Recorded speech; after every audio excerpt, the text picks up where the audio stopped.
Hello everyone, and welcome once again to the Temple Institute Parashat class. My name is Gedalia Meyer, and I'm podcasting from Ma'ale Adumim in Israel. As I am composing this podcast, and possibly as you are watching it, the Israeli holiday of Yom Ha'Aztma'ut, or Independence Day, is either coming or passing. It takes place this year on Thursday, April 15th, though for reasons that have to do with the complicated interplay between Jewish tradition and modern Israeli society, it rarely comes out on the actual anniversary of Israel becoming a state. Being that as it may, Israel celebrates its 73rd anniversary on Thursday. While for the most part, this is just a day for Israelis to enjoy themselves with barbecues and get-togethers of all sorts, this celebration is cause for a bit of reflection. Israel is no longer among the brand new countries of the world. There are plenty of newer ones around the globe. While it has grown rapidly over its several decade-long existence, it is still among the smaller populations of the nations of the world. It has problems like every other country. Of that, there is no doubt and no shortage.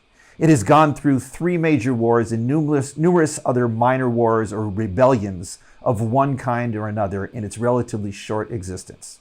It has endless political issues, firmly entrenched religious conflicts, and more than its share of serious social battles. But on the whole, it is doing pretty good, and the future looks promising. It is a regional economic and military power. It is among the world leaders in many branches of science and technology. When it comes to serious levels of intellectual, artistic, or cultural creativity on a per capita basis, Israel may be second to none. These are not insignificant achievements for a country that barely got off the ground to begin with and really wasn't on firm footing for the first third or so of its existence. It has Nobel Prize winners, Academy Award winners, and countless frontliners in high tech and science. All in all, it has to be judged as a highly unexpected but qualified success and something for Israelis and Jews to be proud of. All this has to be taken with a bit of historical perspective. The Jews, as everyone knows, had been exiled from this land in various stages beginning almost 2,000 years ago. By around 1,000 years ago, there were virtually no Jews living in the Holy Land. Though a few attempts were made over the next almost 900 years to initiate Jewish resettlement of the land, none of them really stuck. 3/4 of the way through the 19th century saw the land almost completely empty of Jews. The famous quote from Mark Twain's 1867 journal that became the book The Innocents Abroad says it all. Palestine is desolate and unlovely, and why should it be otherwise? Can the curse of the deity beautify a land?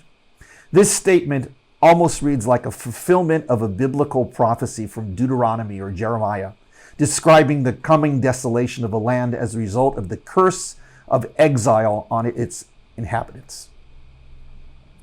Despite its numerous financial and social problems and continuous internal cultural conflicts among the Jewish settlers, Zionism eventually succeeded in its mission of getting Jews to move back to Israel. It took the consequences of 2 world wars, a Holocaust, and a year-long war of independence following a nail-biter of a vote by the newly formed United Nations for things to finally reach fruition. Even then, things were precarious for the next 25 years, with 3 wars and almost continuous fighting with enemies from all sides. There was massive inflation, huge political and religious convulsions, and the problem of absorbing enormous numbers of immigrants from dozens of different regions around the world, speaking dozens of different languages, whose only common element was the fact that they were Jewish.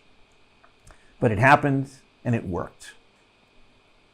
What gets easily lost in all the politics and the numbers is the incongruous nature of the whole thing from start to finish.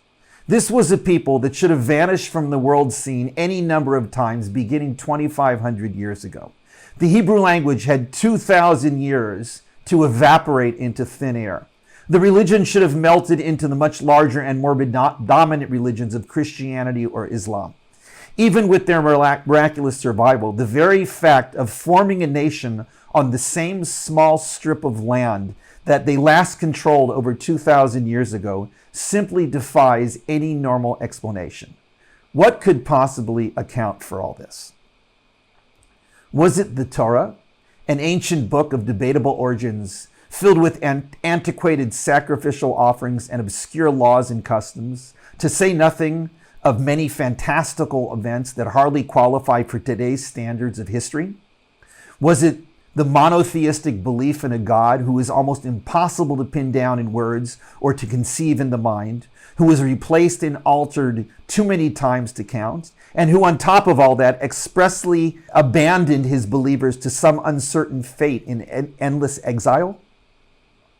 Was it the promise of a land flowing with milk and honey that sat at the crossroads of the world for a while, but then lay desolate and forsaken, lacking not only milk and honey, but even water and arable land? Was it vague messianic hopes that lay dormant for 2,000 years and were ultimately abandoned by all but the most hopelessly faithful?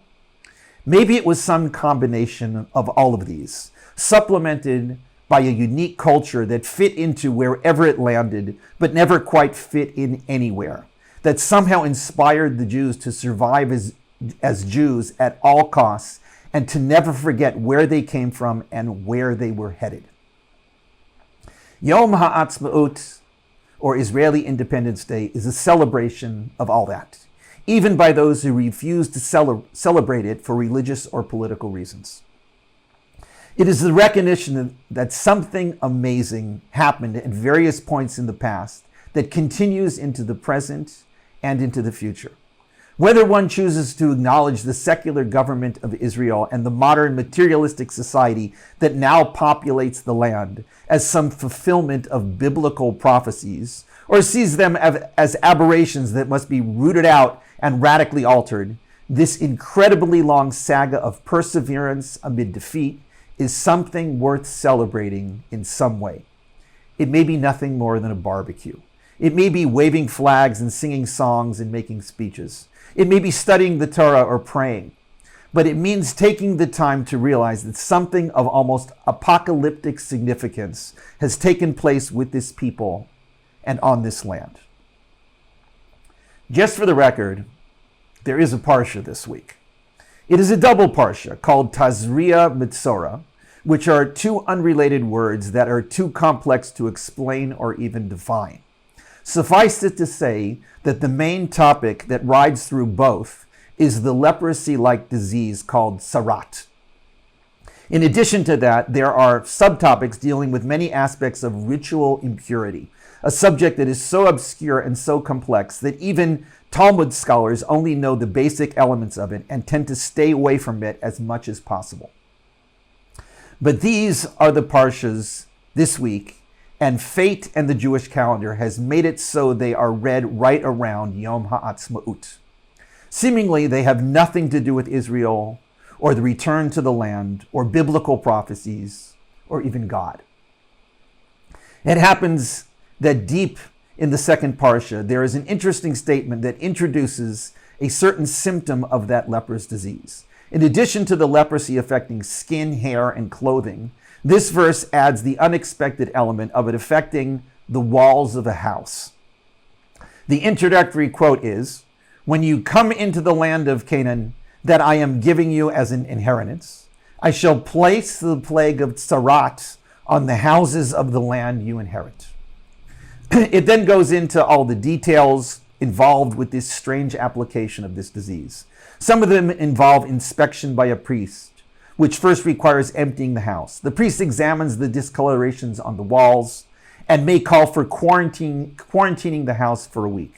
There may be a further requirement of dismantling the stone walls of the house and rebuilding it with new plaster. This is all rather bizarre. When you come into the land that I am giving you as an inheritance, I shall welcome you with this plague on the walls of your houses. What an encouraging promise. This is the land of milk and honey, the promised land. And one of the promises is that the walls of the houses may get this weird disease-like appearance and may need to be destroyed. Couldn't God, who made the Exodus happen, who gave the Torah at Mount Sinai, and who enabled the Israelites to survive for 40 years of wandering in the desert until they arrived at the promised land, have arranged things so that this plague wasn't there to greet them? Not only that, but it seems that God is promising to deliberately put this plague on them for some reason. Perhaps there is a method to the madness. Coming into this land was never meant to be the biblical equivalent of a long vacation at a spa. It was a promise of a task at hand that would be difficult to fulfill and be hampered by pitfalls all along the way. Among the pitfalls would be this weird application of this disease. In modern Israel, we have a version of this. It is not unusual to see a kind of mold growing on the interior walls of a dwelling. This mold could be any of several colors and may never go away, despite the best efforts of those who deal with these things. It may come from leaks in the pipes which are embedded in the walls, or from leakage due to the rain or a shower. Nobody today identifies this mold with the biblical tsarat, but it certainly gives us a vague idea of what they had to deal with in biblical times. This is among the many pitfalls of being part of this amazing journey of history and religion, of culture and spirit, of the interaction between God and people. It is actually quite minor on the grand scale of things if one considers exile and martyrdom as further options of pitfalls. But it is a pitfall, and it is one more thing that will have to be dealt with. God could always claim that he never said it was going to be easy. The promise of coming into the land could not be separated from the promise of plagues on the walls of the houses. The one cannot come without the other. Perhaps this is the real answer to that eternal question of how the Jews pulled this whole thing off.